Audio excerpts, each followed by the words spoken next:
Olá pessoal, aqui é o professor Elias Feitosa, tudo bom com vocês? Faz um tempinho aí que a gente não se vê, né? Porque eu estou organizando aqui várias coisas que eu tenho feito dos meus estudos, das minhas pesquisas, e fora também a minha atividade como professor, que também está bastante intensa nesse final de semestre, primeiro semestre que nós temos aqui em 2021. Muito bem, espero que todas estejam bem, todo mundo esteja aí se cuidando dentro do que é possível, e eu quero continuar com vocês a nossa conversa sobre a Grécia Antiga, mais especificamente hoje falarmos sobre Esparta, né? Então, nossa ideia hoje é trabalhar um pouco sobre a polis de Esparta. Nós já falamos já da parte de Atenas, né, falamos da formação, do período anterior, da civilização creto-micênica, e agora a gente adentra, né, na polis de Esparta. Então, esse é o meu intento, aí, meu objetivo com vocês, certo? Então, vamos em frente. Deixa eu só ver aqui, mudar o cursor. Isso, belezinha. Pessoal, então é o seguinte, o que nós temos aqui? Se Atenas ficou notória, ficou conhecida como a cidade da cidadania política, da prática política como manifestação de sua cidadania, Esparta ficou notória em que essa cidadania ela era instituída justamente pela prática militar. Então, por isso que eu coloquei até esse título aí que vocês estão vendo, de Esparta, polis guerreira. Bom, a origem dos espartanos está ligada ao quê? Aos dórios. Então, vale lembrar lá quando nós começamos a falar do mundo grego, né? Ali em 1200 a.C., aconteceu a invasão dórica dentro da Península Balcânica, que fez com que a população da civilização creto-messênica saísse do litoral, fosse para o interior, e, enfim, os dórios ocuparam vários territórios da civilização creto-micênica ou também fundaram cidades. Então, a gente tem que tomar um certo cuidado, porque às vezes fica uma certa visão, uma certa perspectiva de que eles só destruíram. Né? Sim, existiram manifestações ali de destruição, desestruturação, tal, que aconteceu, mas eles também reorganizaram o território e fundaram cidades, e Esparta foi uma cidade fundada por eles, certo? Agora, diferentemente daquilo que a gente estava vendo, por exemplo, lá no que caracterizou, né, Atenas em seu auge, o governo espartano, ele se preservou, se articulou como um governo que a gente chama de oligárquico. Né? Então, lembrando que oligos significa poucos, arcos, poder, né? ou autoridade, que é o governo. Então, seriam poucas famílias que exerceriam esse poder, o poder político. E daí a gente pode também chamar esse governo de um governo aristocrático, aristocracia. Lembrando que aristói, em grego, é melhor. Então, seria esse governo dos melhores. E qual o critério para dizer que alguém era melhor? Né? Qual era que se destacava ali nessa situação? Aqui nós vamos encontrar a questão da posse da terra. Então, fica muito claro dentro do modelo político espartano que quem detinha o poder político detinha, por sua vez, o poder econômico por excelência. Estamos falando de um grupo bem fechado ali de famílias. E entre esses grandes proprietários de terra, nós vamos encontrar a figura desse líder político e militar, que é a figura do rei, o Basileus, né, como eles falam, né, falavam lá no mundo antigo. Né? Então, esse rei, ele tinha o comando da estrutura política e era o comandante militar. No entanto, vale destacar aqui uma coisa que a gente sempre vê citado, recitado nos livros didáticos, né, que Esparta teve um momento que foi uma diarquia. O que é uma diarquia? De dois. Né? Então, seriam dois reis. Mas por que, como assim dois reis? Né? Fica uma coisa meio estranha, né? A ideia é que um rei vigiasse o outro rei. Então, eles fizessem cumprissem com essa função. Né? Bom, logo mais, a gente vai falar de Roma, e a gente vai ver que lá em Roma tinham 2 cônsules. No período normal, vamos dizer assim, convencional, mais amplo da República, foram 2 cônsules. Só depois, quando teve lá em Roma a crise da República, tal, que está ali agonizando, aí a gente vai ter aquele modelo dos 3 cônsules, o triunvirato. Mas o natural sempre foram 2. Tá? Então, não é uma coisa assim tão bizarra, tão distinta. Mas muito bem, então houve um período que Esparta teve ali a presença de 2 reis, depois isso se modificou para a presença de apenas um rei. Mas esse um rei compartilhava o poder com aquilo que a gente conhece como Gerúcia, né, ou Gerúsia, que seria um conselho de anciãos proprietários de terras. Né? Então, não seria qualquer ancião que ingressaria nesse conselho, e a questão da posse da terra também está aqui como um fator limitante para o exercício dessa função. Então, o Conselho de Anciãos, a Gerúsia, compartilhava a autoridade junto do rei. Então, essa seria aí a estrutura. É claro, nós não estamos falando de nada que se caracterize como uma instituição representativa, democrática, etc. Não, pelo contrário, aqui está muito claro. Participa por conta do critério da idade e por conta da questão de ser proprietário de terra. Então, esse é o referencial para ingressar na Gerúsia. Bom, agora, quando nós falamos deste ser espartano, nós destacamos aí 3 elementos que eu vou, vamos dizer assim, ao longo da aula eu vou amarrando e analisando com vocês, mas aqui eu preciso fazer a enunciação deles, né?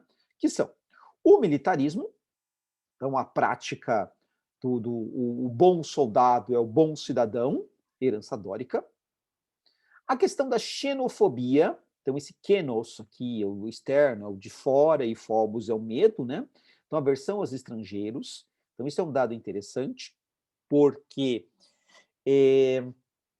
diferente, por exemplo, de outras polis, naquela época, no mundo antigo, era comum encontrar, às vezes, um bairro, né, de estrangeiros. Né? Por exemplo, a gente falou muito dos metecos lá no mundo ateniense. Agora, em Esparta, não.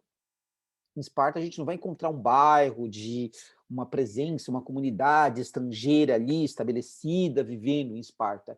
Sim, existiam estrangeiros em Esparta que, no geral, eram quem? Né? Os prisioneiros de guerra que foram escravizados, que foram trazidos de diferentes localidades e estavam lá no território espartano ali, sob o julgo, o controle dos espartanos. Né? Então, esses escravos aí que a gente vai conhecer como ilotas. Né?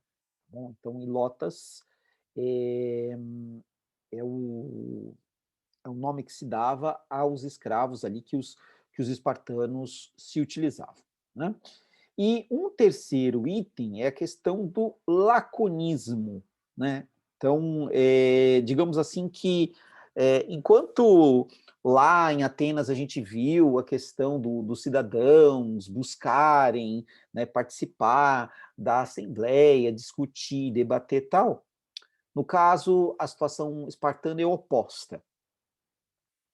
Então, tanto é que isso vai acabar até criar a gente vai pegar essa palavra, né, laconismo, dela tem derivado os adjetivos, né, lacônico, lacônica, no sentido de ser uma pessoa calada, quieta, né, na língua portuguesa isso vai acabar acontecendo. Né?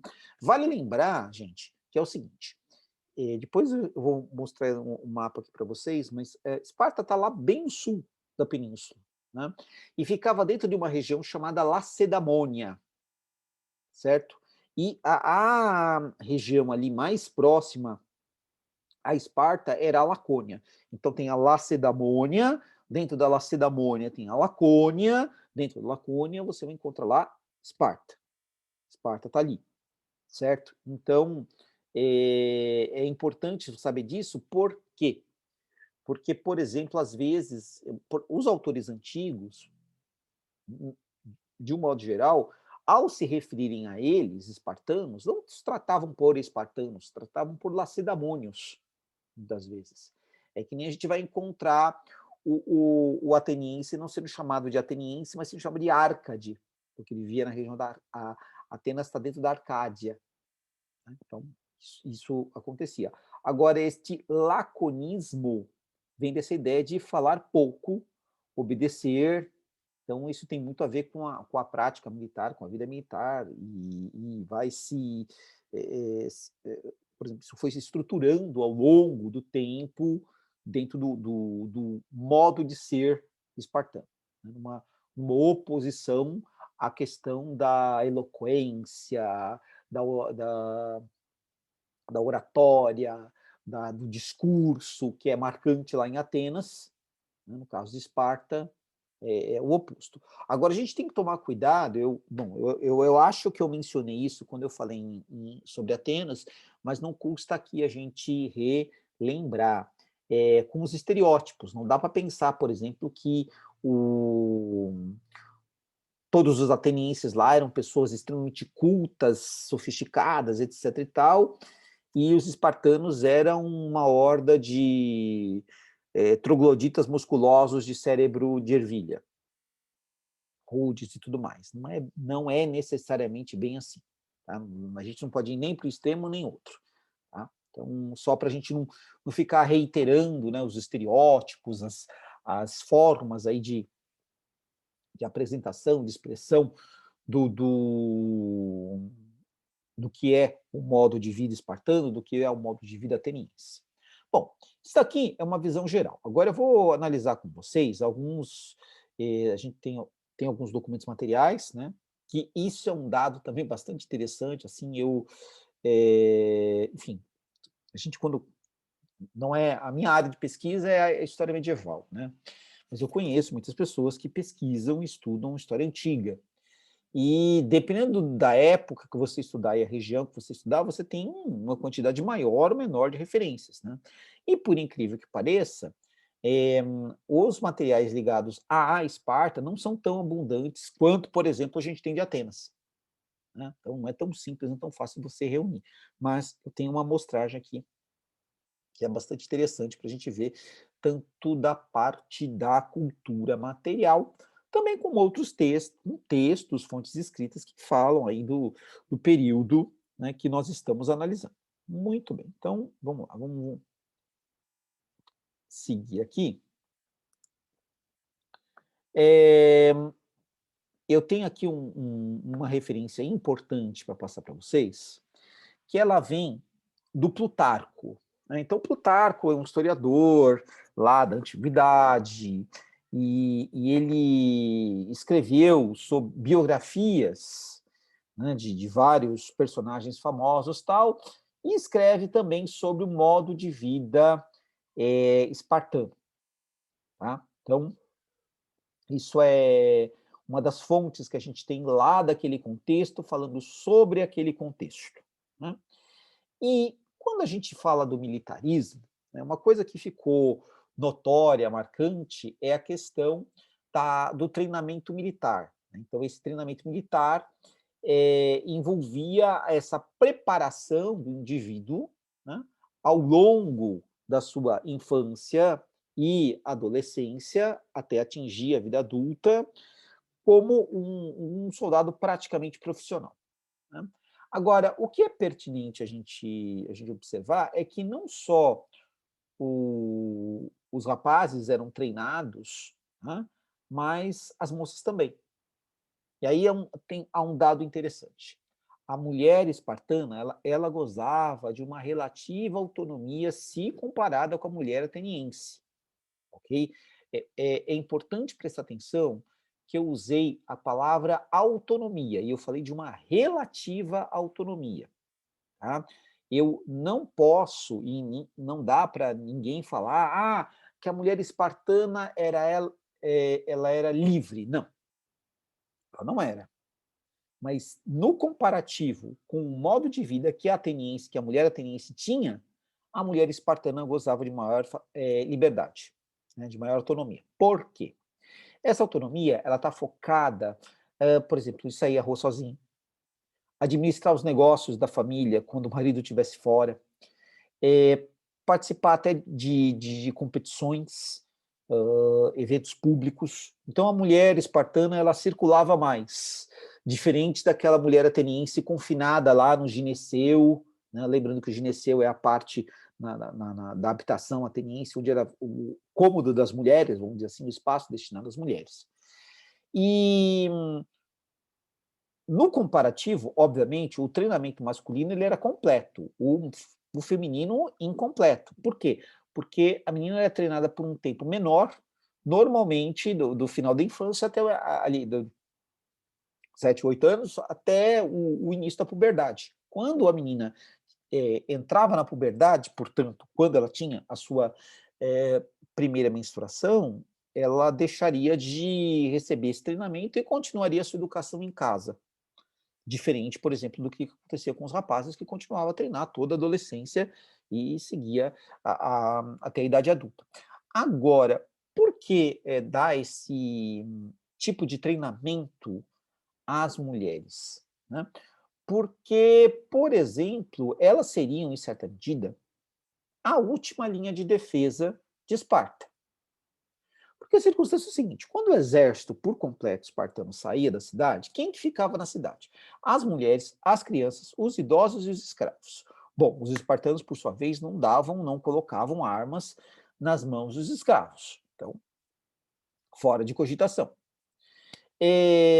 Bom, idosos e crianças, obviamente, né, não vão entrar aí no processo da luta. Então, se houvesse um ataque a Esparta, quem faria ali a última linha de defesa, que defenderia a sua casa e a sua família, seria a própria mulher.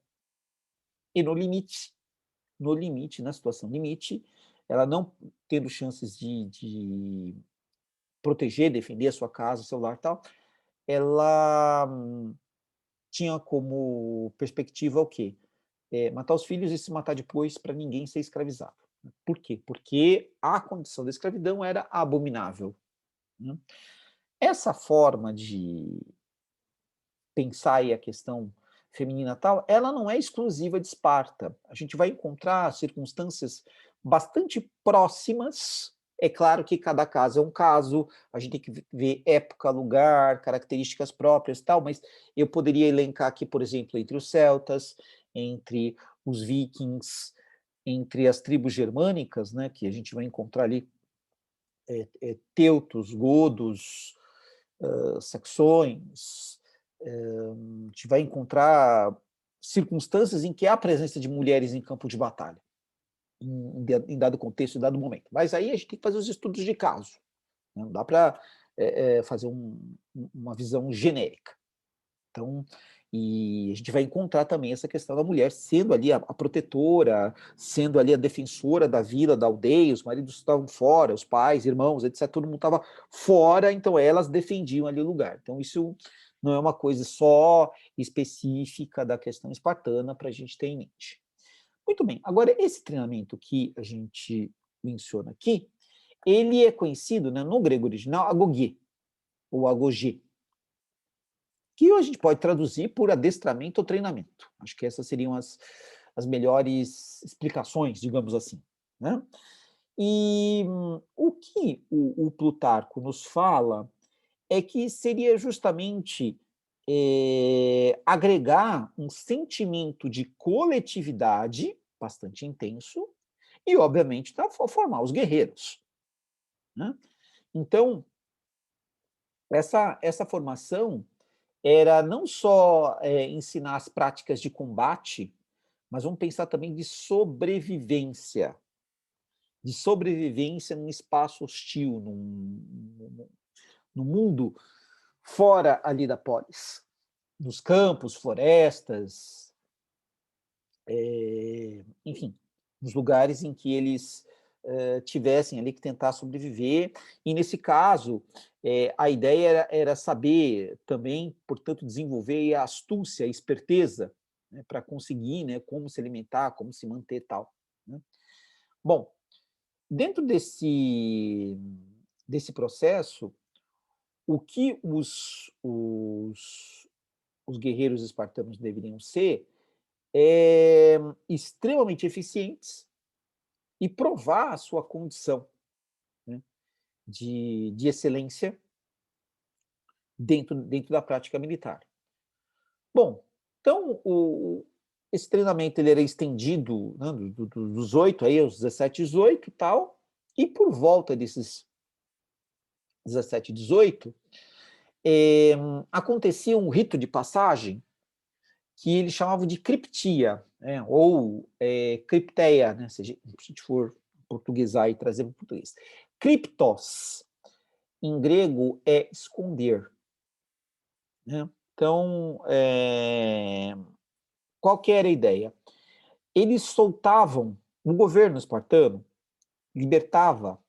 soltava ilotas pelos arredores da polis. E esses rapazes tinham que buscar um desses ilotas e capturar e trazer e matar. Tinha que matar um escravo e provar que matou, tá aqui uma cabeça, uma perna, e isso dava a entender que aquele rapaz bem-sucedido ele tinha atingido, né, uma nova etapa. Então ele passava a ter um outro reconhecimento em relação ao que era anteriormente. Agora, e se ele falhasse? Né? E se ele não conseguisse? Bom, era melhor que ele nem retornasse, porque era melhor a família ter um filho morto a ter um filho desonrado. Né? E aí a circunstância é essa questão da honra dentro do mundo antigo, ela é bastante marcante, bastante intensa, né, de que um homem não viveria sem a sua honra, e sua honra sendo atacada, manchada, tal, ela deveria ser reparada de alguma forma maneira, seja com a morte de quem ofendeu ou o indivíduo tirando a própria vida. Né? Então, se o rapaz fracassasse, ele tinha que ir embora, tinha nem voltar, porque não seria bem aceito. Agora, o que aconteceu? Se o rapaz chegou, voltou, tal, tá aqui, olha, patei o escravo, tá aqui a prova, tal, ele dos 18 aos 30, ele continuaria em serviço militar. Né? Aos 30, ele era liberado para casar, ter filhos, né? E continuaria servindo Esparta até a entrar, digamos, na senilidade, né? Entrar o que seria se tornar um ancião. Porém, o desejo do espartano não era morrer velhinho numa cama ou ingressar no conselho, tal, não sei o que, etc. O sonho dele era encontrar a bela morte, a morte honrosa no campo de batalha. Então, essa é a perspectiva que a gente vai encontrar dentro da tradição militar espartana. Eu coloquei aqui, gente, uma citação do Plutarco, que ele fala que como as abelhas, que sempre são partes integrantes da comunidade, sempre juntas ao redor do chefe, parecendo consagradas inteiramente à pátria. Esse é o espírito do espartano. Né? Então, o espartano deveria nascer, viver e morrer por Esparta. Essa é a perspectiva que a gente precisa ter em mente. Certo? Muito bem. Bom, já que nós estamos falando da questão da guerra, se Atena, lá na polis de Atenas, era a deusa protetora da cidade, dos espartanos, por sua vez, a divindade principal é Ares, o deus da guerra. Né? Então, o irmão de Atena, um filho de Zeus, um dos deuses filhos de Zeus, e que, enfim, representa essa potência, né, da prática militar, do confronto, do combate, e que é uma característica que está presente na nossa espécie, entre outras tantas espécies, né, há bastante tempo. Agora, no caso aqui, essa escultura que vocês estão vendo, ela está lá no Museu Nazionale, é um palazzo Altamps, né, que é lá em Roma, e ela data do século IV a.C., a cópia romana, né, o original grego é do século IV a.C., né, essa cópia romana vem um pouquinho depois. E aqui a gente vê, né, ele sentado, tal, com o que nós vamos observar já já, que é vamos dizer assim, toda a aparelhagem militar, né? Aqui nós vemos o escudo, né? Aqui aparece o elmo, aqui está a espada, né? E aqui uma espécie de manto, de túnica tal sobre ele, né? E aqui uma das representações, né, daquilo que a gente vai conhecer no mundo grego como Eros e no mundo romano o Cupido, né? Então, essa representação do deus Ares, o deus da guerra. Lembrar que é Ares para os gregos, Marte para os romanos. Então, nós de língua latina, a gente vai ter Marte e uma série de marciales, por exemplo, ars marciales, as artes da guerra, né? Marcial, tudo que é marcial ligado a Marte, né, na língua latina, vai ter envolvido o quê? A questão da prática militar, da ação militar, né? E é bastante importante a gente analisar isso. Bom, nós vamos encontrar aí em alguns, dispersos por museus europeus, uma série de objetos, como eu mencionei para vocês, que foram encontrados em escavações arqueológicas, né, e mostram essa tecnologia militar. Então, aqui a gente tem tanto um elmo de bronze quanto um escudo espartano de bronze. Gente, o bronze é uma liga metálica. Acho que nós já comentamos um pouco isso aqui, mas não custa lembrar.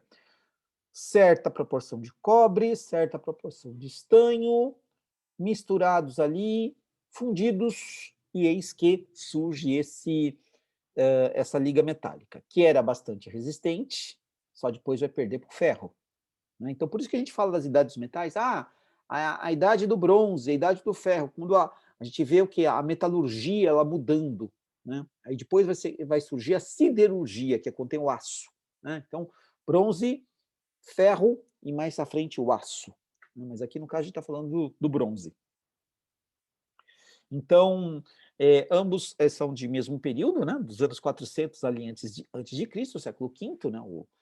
Antes de Cristo. O que é interessante no caso do elmo, né? Você vê que ele tem essa questão da proteção principal de toda a cabeça, inclusive dos ouvidos, aqui a parte fechada, única parte aberta, olhos e boca, né? Aqui, onde aquele que usava esse elmo foi golpeado e muito provavelmente teve aí a ferida que lhe provocou a morte, né? E aqui, no caso, já é um museu de Atenas, capital da Grécia, onde a gente vai encontrar esse escudo que ele tinha um dono, Brásidas. Brásidas, ele foi um estrategos. O estrategos é o comandante militar, né? Daí, estratégia, né? Justamente a reflexão sobre o que fazer, como fazer, não fazer e assim por diante, e o estrategos é quem determina isso, né? Então, aqui aparece o escudo dele, né? Bom, a gente vai ver também alguns vasos, tal. Esses escudos eles tinham pinturas, decorações. É claro que, assim, questão de ação do tempo,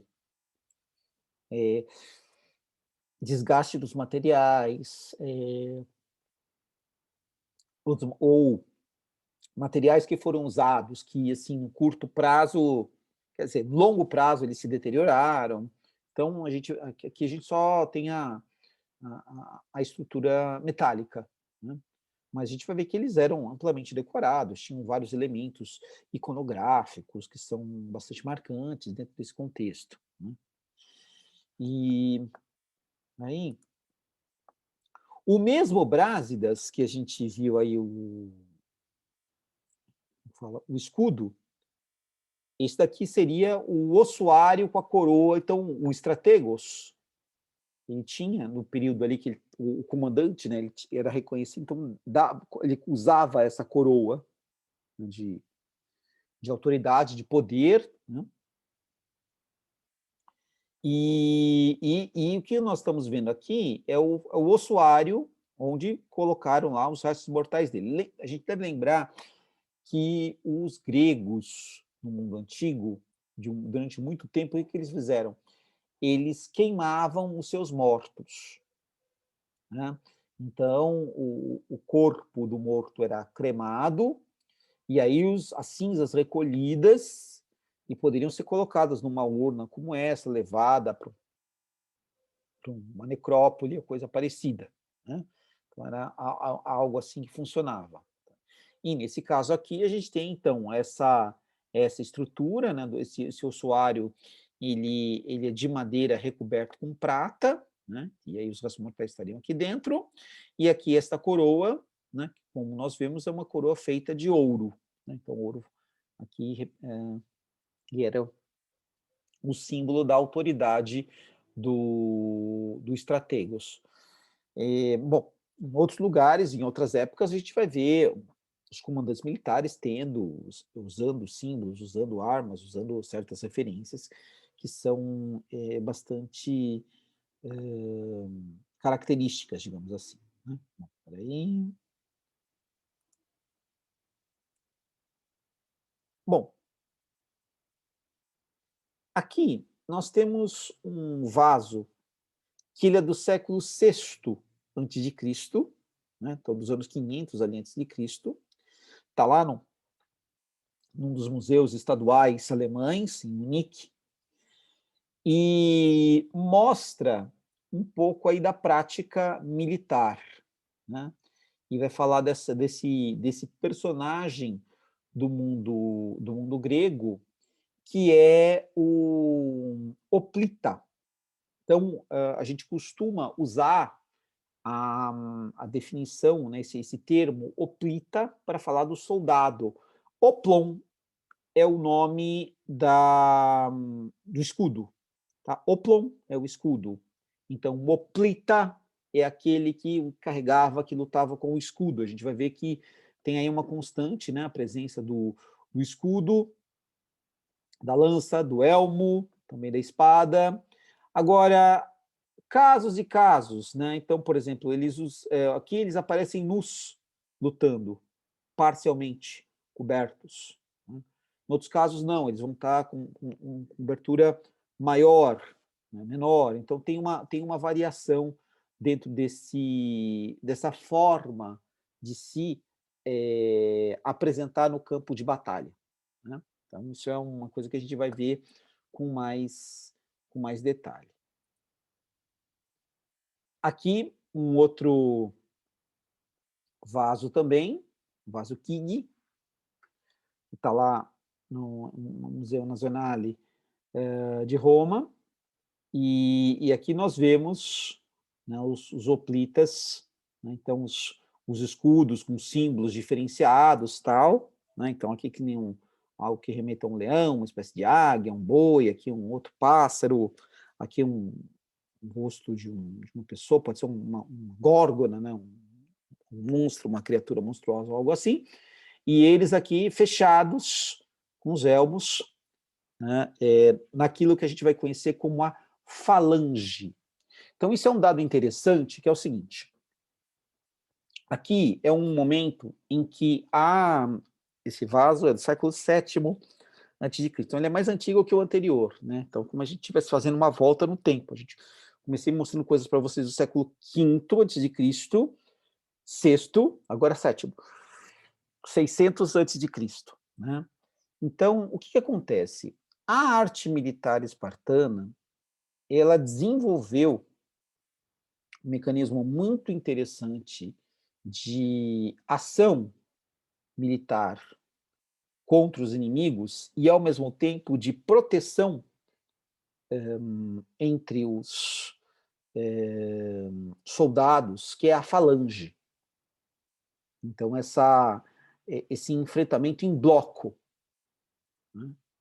E isso foi usado durante muito tempo. O que acontece? Bom, a gente hoje está falando aqui sobre os espartanos, depois a aula seguinte vai ser sobre as guerras médicas, tá? Então os gregos enfrentando o mundo persa, e depois tem a Guerra do Peloponeso, que é a guerra entre os gregos. Né? Então essa tensão aí estabelecida.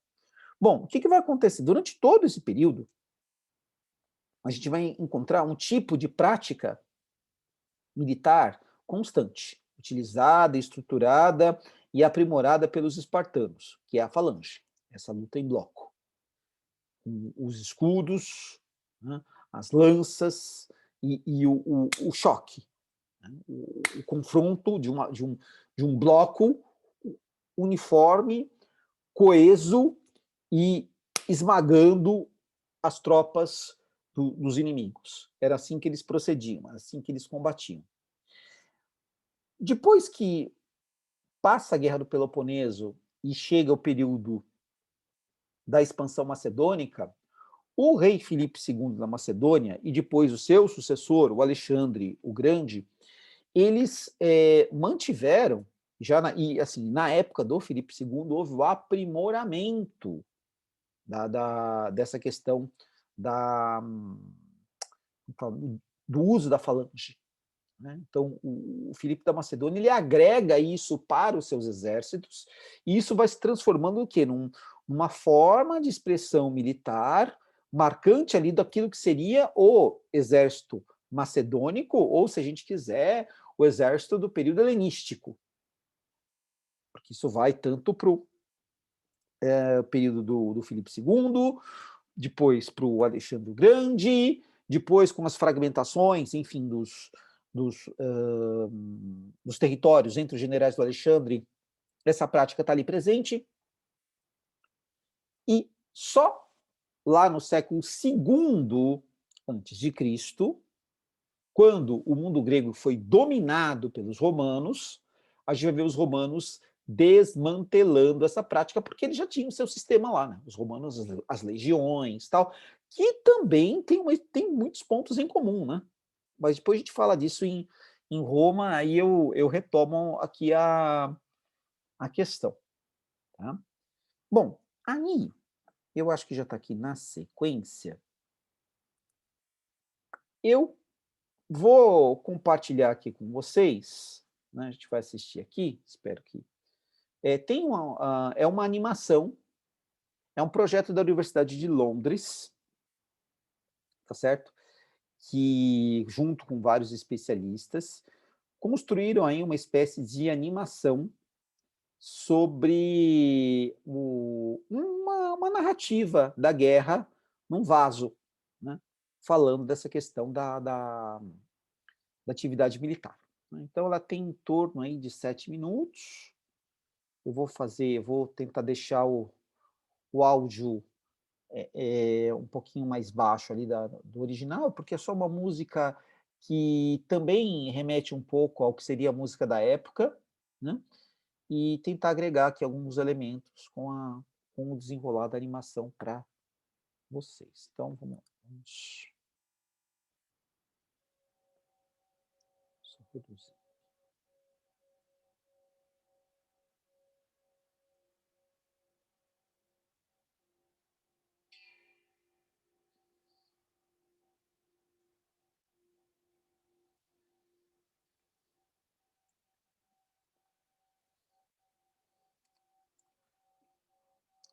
Esse momento é o momento que a gente vê o treinamento militar. Então, o jovem ali, com apenas uma espécie de saiote, usando a lança, o elmo, o escudo, sob orientação de um treinador.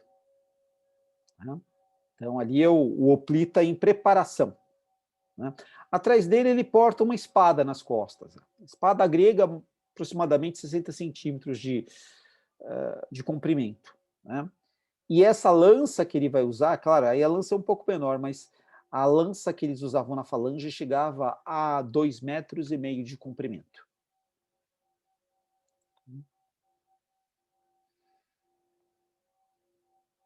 Então, ali está ocorrendo ali uma espécie de pagamento, né, de aquele treinador que estava ali fazendo a prática ali para o soldado, né, como se eles estivessem ali fazendo uma oferenda.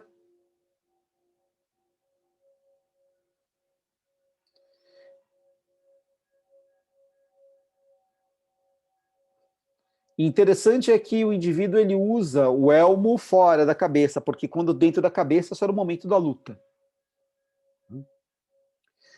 Esse vaso, gente, é um vaso de cerâmica, e nós estamos vendo aí, no caso, a chamada figura negra, tá? Então, o fundo é claro e o predomínio da tinta escura. Tem também a situação oposta, que é a chamada figura vermelha.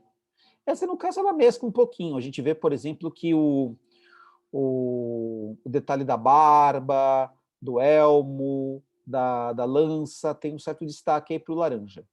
Então, aqui nós temos a falange em formação, se preparando para o ataque.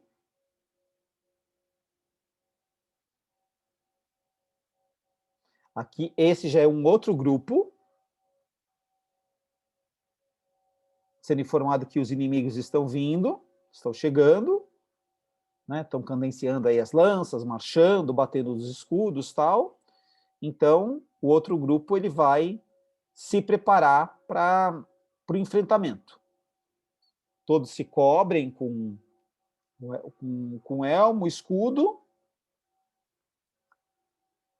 posição de ataque e o ataque em bloco. Reparem que eles usam caneleiras também, né? Essas caneleiras, elas tinham o objetivo de proteger melhor a perna e não deixar um ponto fraco para ser mais atacado, né? E também usava a couraça, protegendo o dorso. Então aqui já é o confronto, né? O choque dos blocos.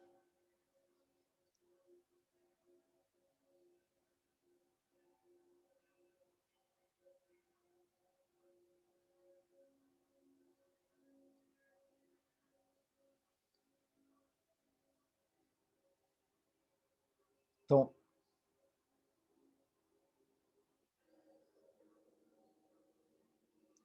aí ficou. Eles usaram, inclusive, o trinco do próprio vaso, né?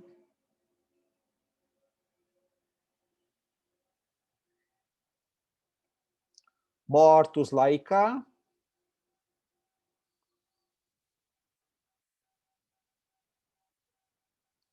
E aí, no final, os cadáveres.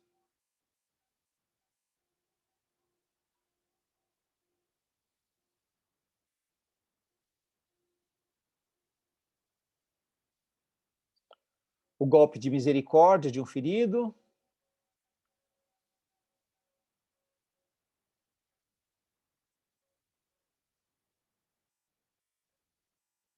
Também outro ferido sendo definitivamente morto. E aí a captura de um elmo, né, do inimigo derrotado, que se junta ali a lança, couraça, escudo e espada. Então é o equipamento militar, que podia chegar a pesar até 30 quilos, algo bastante pesado, né, para a conjuntura física das pessoas daquela época. E ali eles celebram a vitória, o triunfo. Tá que isso também vai ser, acaba sendo chamado de troféu, né? Vem daí. Então, esse é o projeto organizado aqui pela Universidade de Londres, como eu comentei com vocês, a diretora de arte, a Sonia Nevin, né? O Steve Kinson, também outra figura importante, e isso dá para a gente aí claro, tem, é, tem algo mais didático, tal, é possível você recorrer, né, imaginar como é que era esse processo e tal, mas eles tentaram cruzar o material que traz toda essa simbologia, essas referências, e construir aí uma animação para ajudar a gente a compreender o que nós estamos tratando dentro desse contexto, né? Agora, saindo aqui da animação e voltando para o estático, né? Aqui eu trago para vocês um detalhe também de uma outra cerâmica, em que aparece um cavaleiro espartano, que isso é um dado interessante, né? A gente fala muito da infantaria espartana, né, os soldados a pé, tal, mas eles também tinham cavalaria, né? E aqui, esse cavaleiro, né, ele está praticamente nu, né, montando o dorso do cavalo nu, né, não tem aqui estribo, nem nada, só tem um arreio aqui, e ele está acompanhado desses, aqui a gente vê pássaros, né? Então, pode ser um lugar de floresta, alguma coisa assim, pode ser também um lugar do próprio campo de batalha, né? Corvos, abutres, enfim, aves que vão ali se alimentar dos restos dos corpos, né? Largados, abandonados. Agora, aqui há uma divindade, que é a Nike. Nike é grega, que a gente vai conhecer como Vitória, em latim. Então, a deusa ligada ao triunfo, né? Então, ela é uma mulher e é alada. E ela segura aqui nas mãos o que seria a coroa do sucesso, né? E por que a vitória é alada? Porque a hora ela está aqui, mas ela pode ir para outro lugar, né? Um vence um momento, não vai vencer sempre. Essa vitória pode ir para outro e vice-versa, né? Então, ela está portando aqui isso que seriam as guirlandas, né, dos vencedores, tal, que se colocava na cabeça dos vencedores, dos generais triunfantes, vitoriosos, né, dentro desse contexto. E toda essa expertise na prática militar, da ação militar dos espartanos, ela foi extremamente importante para que houvesse sucesso da junção de todos as polis gregas contra o Império Persa invasor, né? Mas a estratégia ela estava em mãos, né, direcionadas aí pelos espartanos, e isso também cria uma condição muito clara de uma supremacia, né, espartana em relação à prática militar. É claro que eles tiveram derrotas, tiveram reveses, tal, a gente vai ver isso, né? Inclusive, né, nossa próxima aula aí na minha organização vai ser sobre as guerras médicas, né? E aí nós temos uma das notórias batalhas da história militar do mundo antigo, que é a Batalha de Termópilas, que enaltece a figura dos espartanos tal, mas é uma batalha onde eles foram derrotados, né? Agora, é claro, existiram as outras que eles foram vitoriosos, tal, e a gente vai detalhar, vai analisar isso com bastante atenção, né? Bom, para a gente ir concluindo aqui a nossa aula, isso aqui já é o gancho, né, para que virar na sequência. Então, o Império Persa, aqui no seu extremo oeste, e os persas marcharam e acabaram tomando, né, todos esses territórios aqui, do litoral da chamada Ásia Menor,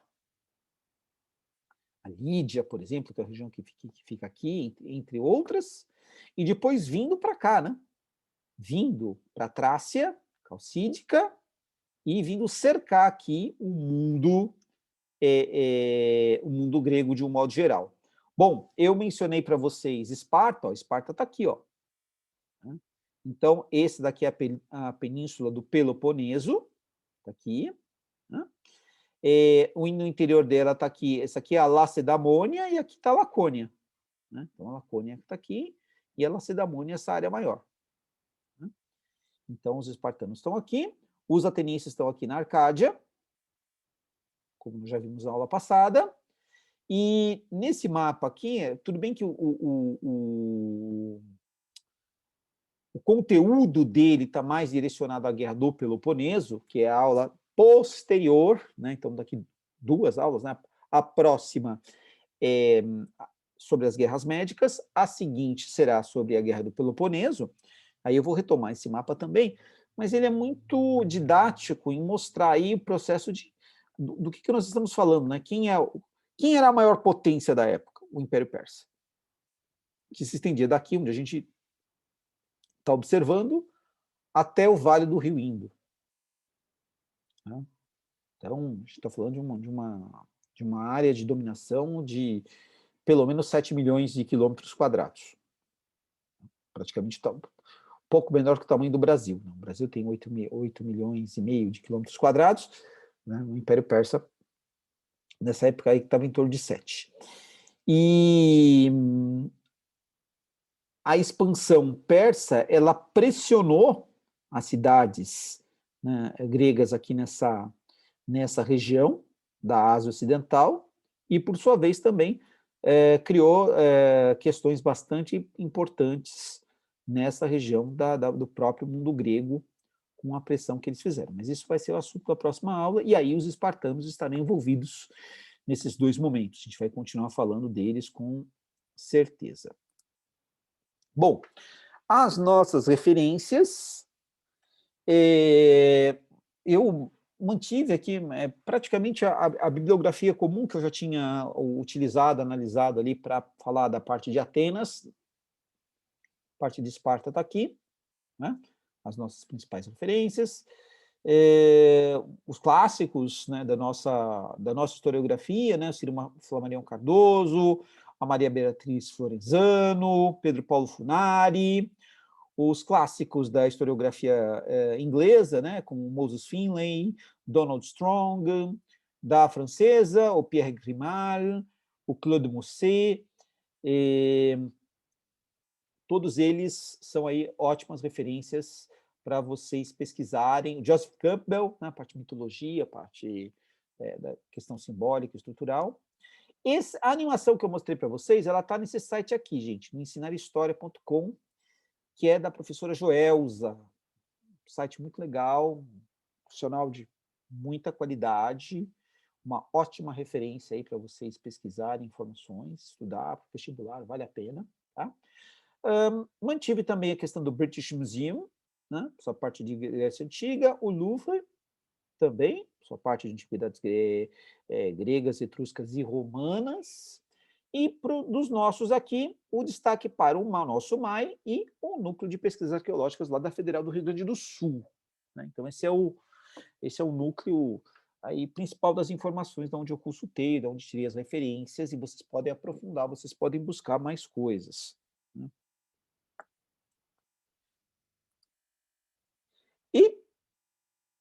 Então, na próxima aula, o que nós vamos fazer? Nós vamos tratar aí da crise externa, a expansão persa ameaçando o mundo grego. O mundo persa tentando engolir, esmagar aí o mundo grego. Né? Então, espero que vocês tenham gostado da aula, eu agreguei aí a animação, espero que...